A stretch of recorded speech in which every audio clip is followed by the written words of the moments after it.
ایک لڑکا تھا، ہر نماز چھوڑ دیتا تھا۔ اس کی ماں روز کہتی بیٹا اللہ کو یاد کر لیا کرو، لیکن وہ ہر بار ہنس کر بات ٹال دیتا۔ پھر ایک دن اس کی ماں بہت بیمار پڑ گئی۔ ہاسپٹل کے بیڈ پر لیٹی ماں نے کانپتی آواز میں کہا، بیٹا اگر میں اس دنیا سے چلی جاؤں تو نماز کبھی مت چھوڑنا۔ لڑکے کی آنکھوں میں آنسو تو آئے لیکن اس کی زندگی پھر بھی نہیں بدلی۔ کچھ مہینوں بعد اس کی ماں اس دنیا سے چلی گئی۔ جنازے کے بعد جب وہ ماں کے کمرے میں گیا تو تکیے کے نیچے ایک کاغذ ملا جس پر لکھا تھا، یا اللہ میرے بیٹے کو ہدایت دے دینا، چاہے میری زندگی کم کر دینا۔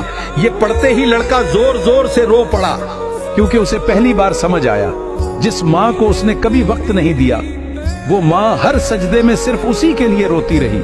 اس دن کے بعد لوگوں نے اسے ہر نماز کی پہلی صف میں دیکھا، کیونکہ ماں چلی گئی تھی لیکن اس کی دعا اب بھی بیٹے کو جگا رہی تھی۔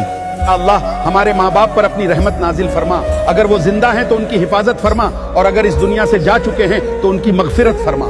ہمیں 5 وقت کی نماز کا پابند بنا دے اور ہمارے دلوں کو اپنی یاد سے روشن کر دے، آمین۔